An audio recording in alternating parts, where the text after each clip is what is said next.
Hey everyone, welcome back to Capital Connection. I am Conan Smith. I'm the president and CEO of the Michigan Environmental Council. Today, we are going to have a great conversation about birds and birding and community service with Diane Cheklich. Diane is going to be our Petoskey Prize winner for 2022. For those of you who've been following us on email or social media, you'll know that each year we award outstanding volunteer in the environment and conservation movement our highest recognition for that service, the Petoskey Prize. The winners are nominated by MEC member organizations. In this case, Diane was nominated by the Detroit Audubon Society, one of the organizations that founded MEC 40 years ago in 1980. They will receive a $5,000 award for having suggested this outstanding nominee. And Diane, you're going to get a really cool rock. So you might guess that as the Petoskey Prize, it's going to have some modeling on it. Thank you so much, Diane, for joining us today. Diane is in the city of Detroit. She works with Detroit Audubon Society. She has been very instrumental in helping transform the native habitats in the city that attract birds and bring nature back into our urban spaces. We've talked about that as a theme on several of these shows. Diane, we're really interested in how urban residents maintain equitable access to native habitats and ecosystems and recreation opportunities. So your nomination for this award this year just fit exactly with an exciting theme inside the organization. And gosh, we couldn't be more excited to talk to you today about what you've done and to celebrate you on July 21st when we all get together at Eastern Market. Welcome. Thank you very much, Conan. That was a beautiful introduction. I'm highly honored to be receiving this award and especially to have the chance to talk about the work that I and our partners have done within the city of Detroit. So thank you very much for inviting me today. And thank you to everyone who is on this Zoom on a Friday before a holiday weekend. I know you could be doing lots of other things right now, but appreciate you taking a few minutes to spend with us. So Diane, tell us a little bit about your personal backstory. You're in the city of Detroit. How long have you been there? You have a passion for birds and native ecosystems. How did that come up inside you? Tell us a little about yourself. Well, I was born in Detroit, grew up in the suburbs and moved into the city just about 10 years ago. And I grew up in the 60s and 70s, and that was during the Keep America Beautiful kind of messaging, and pollution is a crying shame. And I was really affected by those things. And so my environmental leanings really go back that far to my youth.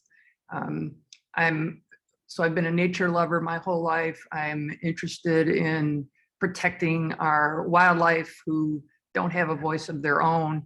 And being here in Detroit, birds represent a type of wildlife that you can see in cities, and cities aren't typically known for nature and wildlife. And so we have an opportunity here in Detroit to rethink that and say, you know what, they really are. And we all know how important nature is to people for so many different reasons, and especially to urban residents who don't necessarily have a lot of access. So there are some really nice things lining up in the city of Detroit and Detroit Audubon to make that nature more accessible to all the residents and to make sure that it's a quality and intentional nature as opposed to, I'll say, more of an accidental type of nature. So very excited about what's happening. And Detroit Bird City, it was the name we came up with the project, and I think it's a perfect fit. Yeah, so let's talk a little bit about that. The anchor, the foundation for the work in the city that the Audubon Society does is Detroit Bird City. We often don't think about, like, as you said, nature and cities going together well. This project has blossomed. It's touching a number of neighborhoods. I know we're going to talk about those, but how did you guys, when you were coming up with Detroit Bird City as a anchoring theme, like, what was the thought process there, and what did you conceive in the very beginning years?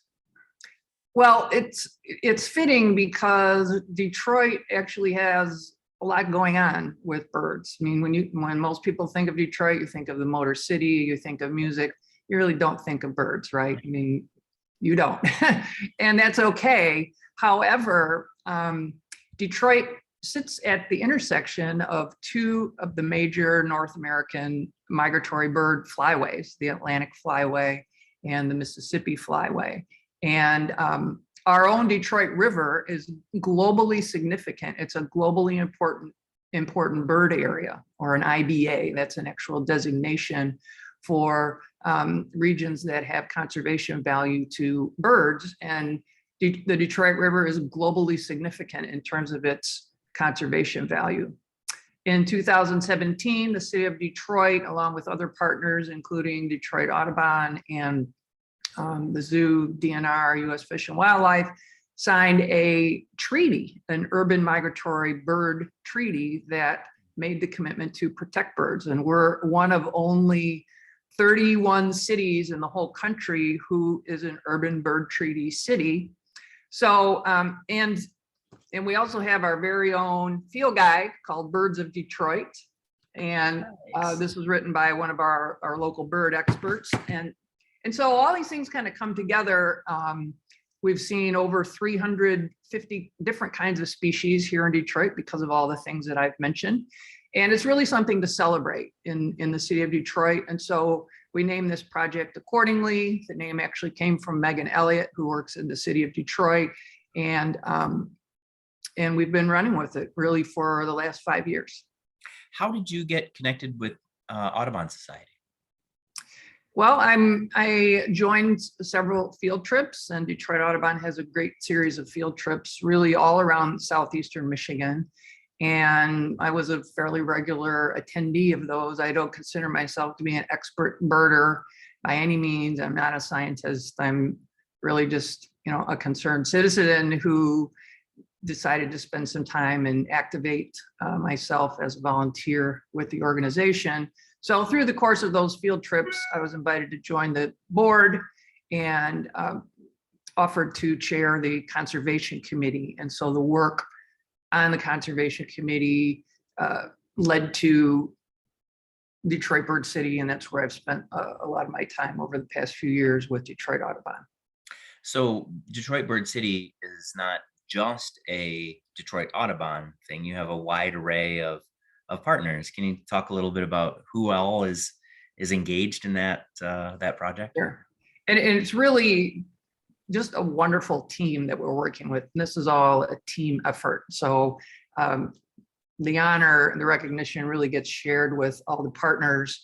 The initiative really came out of the city of Detroit. The city of Detroit's 2017 Parks and Recreation Improvement Plan took inventory of all the parks in the city and identified those that are being actively used as a traditional recreation area and those that were not being used, that might not have playground equipment anymore, and that were candidates for an alternative type of park experience. And so the city did this classification and designated certain parks that were more disused, not active anymore, to become intentional meadows. And that kind of resonated with us on the conservation committee, and we partnered with the city in 2017, took a survey of 15 of the parks that were candidates for these intentional meadows, chose 5 of them, and worked together with the city. We have some wonderful volunteers, supporters of Detroit Audubon who donated time and labor and equipment. U.S. Fish and Wildlife was a partner. We received grant funding from National Audubon and from National Geographic. Michigan State University as a partner. They're studying the human health benefits of the parks on nearby residents. And lots of volunteers and other folks who in the neighborhoods, our neighborhoods and communities were really arguably the most important partners in this, because it was important for these projects to have support from neighborhoods. And our position was, if the neighbors didn't want this, then let's not do it. So that was really a go, no go type of a proposition. So really all those people, you know, numbering in the dozens, were the force behind making this project happen. I'm really curious about the neighborhood reaction too, as you started this process. There is a sort of a line of resistance that sometimes develops in urban communities, especially around meadows and grasslands, where people sort of presume that the wildlife that accompanies those can be, you know, rats and rodents and things that I don't want near my house, and that can develop into a NIMBYist resistance, or just a public health fear that manifests. Did you experience that, and how did you, if you did, how did you overcome it? We did. I mean, people equate tall plants with blight, right? With security issues, with, you know, wildlife isn't necessarily have a positive connotation. It could Skunks be and bunnies. right. So I will say there were two things that were big factors in that conversation, and really it's an ongoing thing. One is our meadows that we are installing, and if you think of it, a lot of the open space or accidental habitat, as I like to call it in Detroit, is overgrown turf grass. Okay, it's this monoculture. It looks overgrown. It's an easy place to dump trash, so there's a lot of dumping that happens, and people associate tall grasses or tall plants with that. So one of the things that we did was in the seed mix that we've used in these meadows, we went heavy on wildflowers. So we have flowers. You can see, if you can see the background behind me, you can see a lot of flowers and color and things that people associate more positively with beauty. And so it's more of a beautification effort, and that has been helpful to folks. And we see more butterflies and birds, and our definition of wildlife starts to become expanded to include those things. Secondly, we took these spaces from that accidental type of classification to intentional. And that's the word that the city had in its plan, is these are intentional meadows. So in addition to the intentional introduction of beautiful, and these are all native plants, by the way, it's all native meadows. We included benches and signs, including interpretive signs that can help educate people about what are the birds that you're seeing. And marker signs that say, this is a park, this is how this is supposed to be. And so that whole intentional message starts to come through with the addition of these features. We also have put in pathways so people could walk through the meadows and experience nature firsthand and experience those spiritual and physiological benefits from being in nature.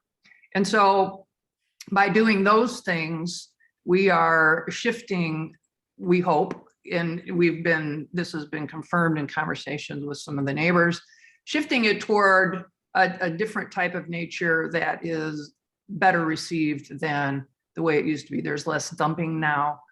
So some of those benefits are becoming more evident and are helping that conversation. Part of the challenge that we face across the United States, of course, is that we've imported so many species that our landscapes, particularly our urban and suburban landscapes, are so overpopulated with non-native species that birds and other pollinators struggle to find the food and the habitat that they need to thrive and survive. By planting native species, you introduce a different look and feel in the landscape, but you're also inviting a whole bunch of winged creatures in. Mhm. Yes, and that's, we did bird surveys before as a baseline, when they were in the turf grass stage, and are doing annual bird surveys each year. As a meadow takes about 3 years to be established, so it's still early in all of this. The meadow behind me is at Callahan Park, this is the third year of that meadow. So, but we are seeing at Callahan, for example, we've had an annual return of indigo buntings, which are real charismatic blue songbirds that have a really nice song, and there are house wrens singing in there. There were families of goldfinches with their babies flying through.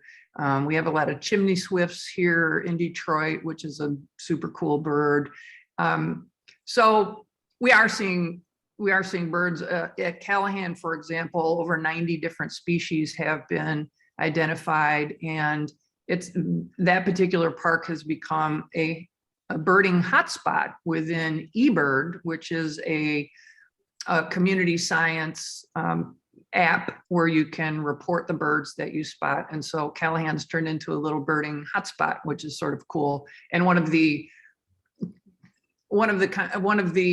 fringe benefits of this that nobody planned for, but people are going birding there. And we hope to see similar results at the other parks as well, which are a little bit behind Callahan. So yes, our birds are liking it.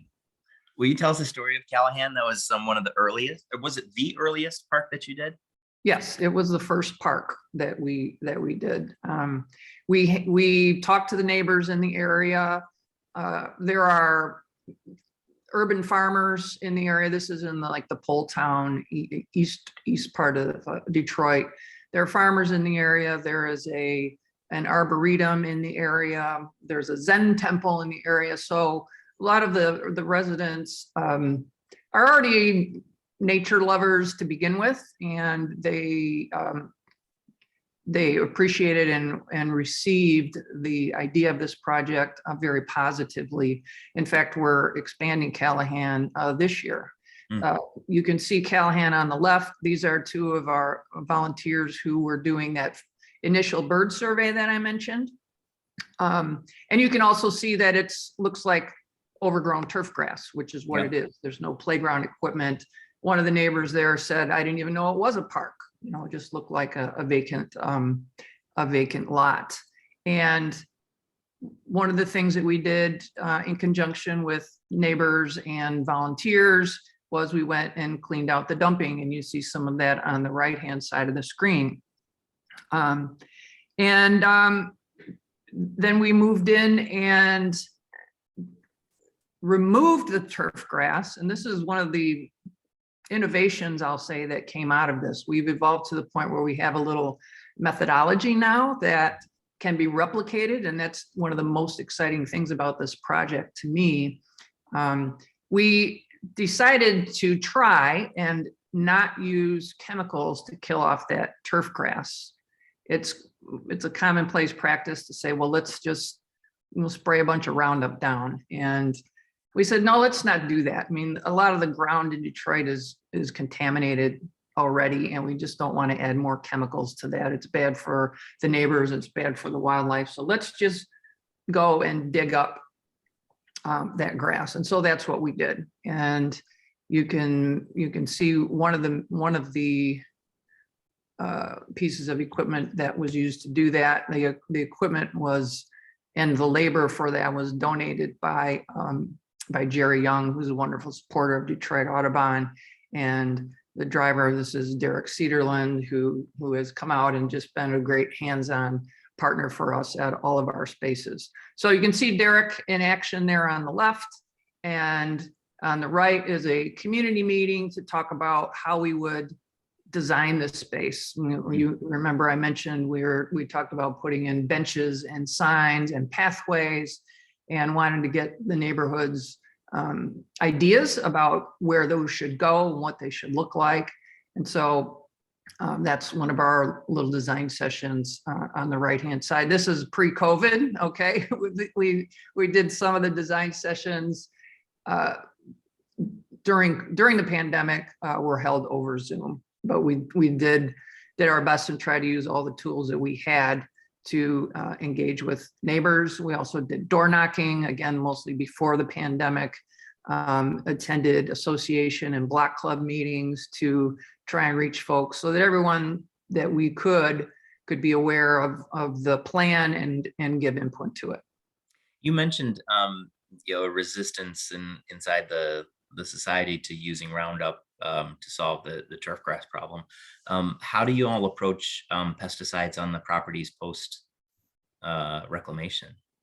Well, we have been doing to keep the weeds down, we are mowing. So it's still that mechanical approach to keep the weeds down. And at Callahan, for example, our U.S. Fish and Wildlife contact, who was open to trying this, said that the results were as effective as using Roundup. And so I feel like that's an endorsement from them to this approach, and we're continuing to use it on the other parks and in phase 2, in the next phase of the project. So go ahead. I'm wondering, do you do any burning on any of the properties? So sometimes that is how our native prairie lands rejuvenate. We have not yet, but that is a good question. The city is under, these are all still city properties, and the city is hasn't done wholesale burns on a lot of its parks. However, there have been a couple recently, and there's some, I think, more openness to trying this at one of the Detroit Bird City parks, but we're not there quite yet. Burning is really arguably the best way to keep weeds down and to promote the health of native plants. And so we're hoping that it gets a serious consideration and can actually be used here at some point. I can only imagine that it will. It's that ladder of progressive action and involvement from the community. They're gonna love this space, right? And there'll be ownership over it, and the next generation is going to be saying, how can I do it better? And that's going to be one of the next steps. Ultimately, I'm confident. And I think that could be really an educational experience too, right? For people to witness how that's done. The DNR did a burn down at Milliken Park along the river earlier in the spring, and that's out there for everyone to see who's walking along the river walk. And I think it's really, really teachable. And so it's an opportunity to learn why we do this and what the benefits are. And I would love to see that happen in the Detroit Bird City parks. So Callahan was the first. You've done 3 other parks at this point, is that right? Actually 4. There were a total of 5 in this first phase. And so Callahan was in 2019. The old Palmer Golf Course at 7 Mile and Woodward, which is now a nature center, was in 2020. And then there were 3 other parks that we had to delay because of the pandemic, not being able to get out and talk to the neighbors as much as we would like. So those other 3, Lifsitz, McKinley, Merrick, and Bryant, Vermont, all of which are kind of in the west side districts 5 and 6, or district 6. No, it's 5 and 6. Those were all planted last year. So those are our youngest meadows. I think we've got a slide with pictures of Lifsitz and McKinley. So you can see sort of, this is the younger version of what you all have done in Callahan. Right.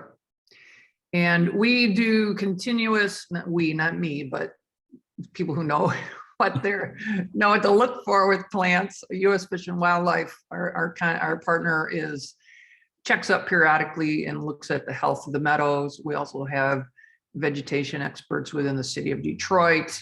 And, we're all putting eyes on this to make sure the weeds aren't coming back and the native plants are doing as well as they can. Obviously, it's a function of the amount of rain that we get and all that as well. But we're keeping a close eye on all the parks.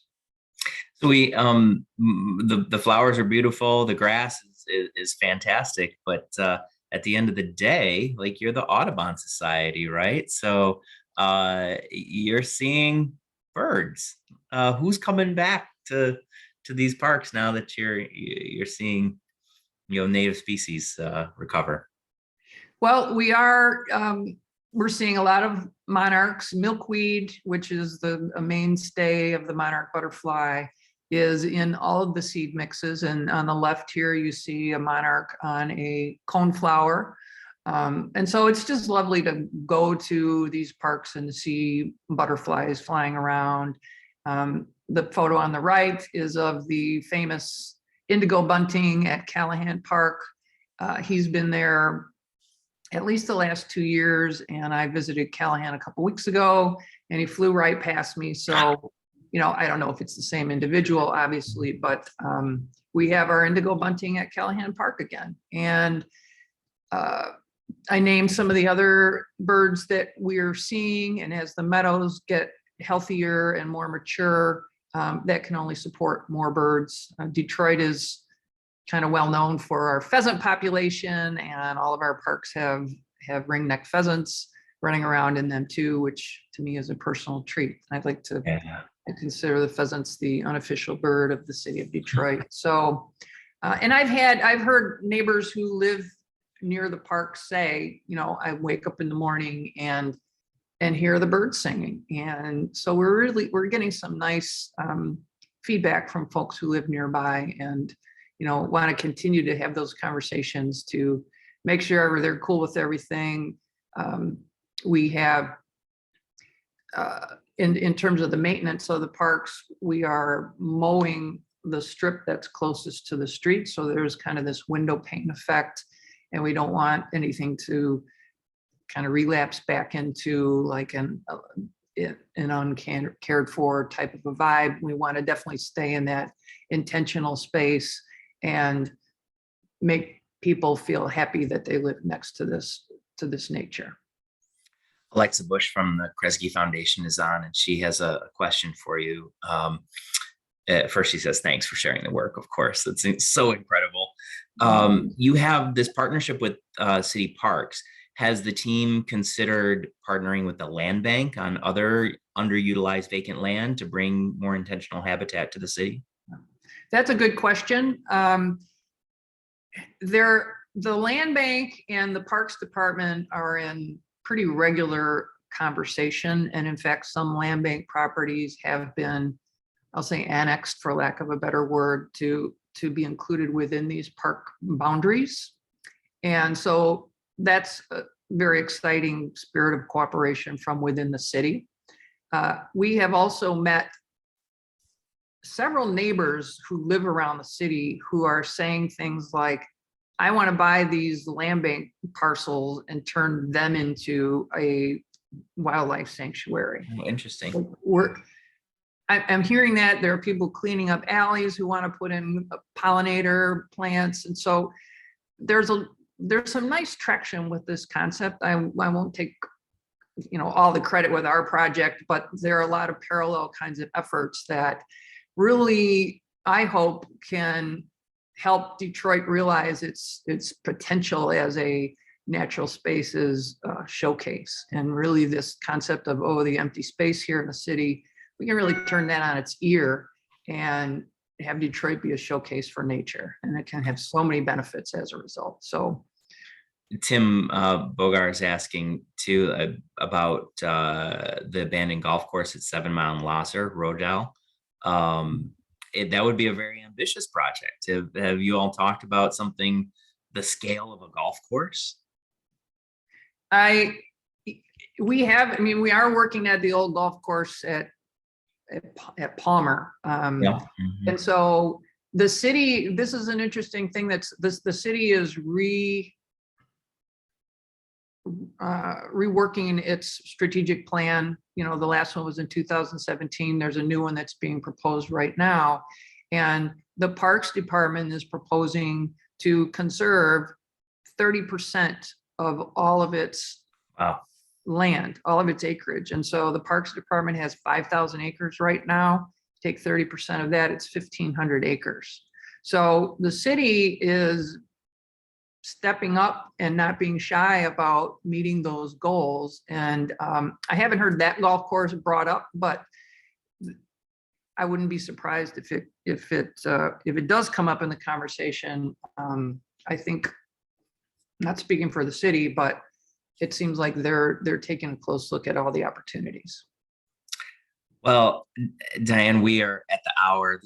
We could have talked for easily another half hour, an hour more. We didn't touch on so many of the interesting things, like how the community's involved in building birdhouses and designing programming. And there's so much more. Everyone on the webinar, one easy and fun way to learn more would be to come out and join us at Eastern Market on July 21st and meet Diane in person and ask her lots of questions about how she got started and what you can do to help amplify this amazing work. It is so cool, Diane, so cool. Thank you, Conan. And I do want to say that anyone who is interested, you don't need to be a municipality to do this, or be an environmental organization. There are things you can do in your own communities, in your own yards. Doug Tallamy, who's a well-known professor and conservationist, has estimated that if all homeowners dedicated 50% of their yards to native plants, we would generate another 20 million acres of habitat. So this is something that's available to everybody. I'm happy to talk about our little methodology that I told you that's evolved for Detroit Bird City, so that nobody has to reinvent the wheel. But yes, and it's an important initiative for so many reasons. So thank you for taking the time to listen. I'm happy to talk to anyone who's interested in a follow-up. Thanks so much. Thanks, Diane. And thanks to Jim Bull from Detroit Audubon Society, who nominated you for this award and has been a champion of the Environmental Council for decades, and to our sponsors, the Dobsons and CalSec, for helping us put this show on.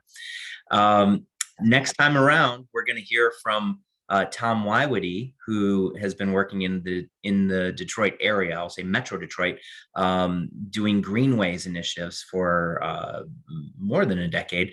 Tom and his wife Ann are going to receive our Milliken Award for distinguished service as environmentalists at the same event. So come back next week, meet Tom, come join us in 3 weeks and meet Diane and Tom and hang out with us all at the Environmental Council. Diane, thank you again for taking time out of your day to do this webinar. It was great. My pleasure. Thank you so much, Conan. Appreciate your time. And thanks again to everyone else. Jim Bull, if you're still there, thanks a lot. Thank you very much. All right, everyone, we'll see you next week. Take care. Have a wonderful holiday weekend.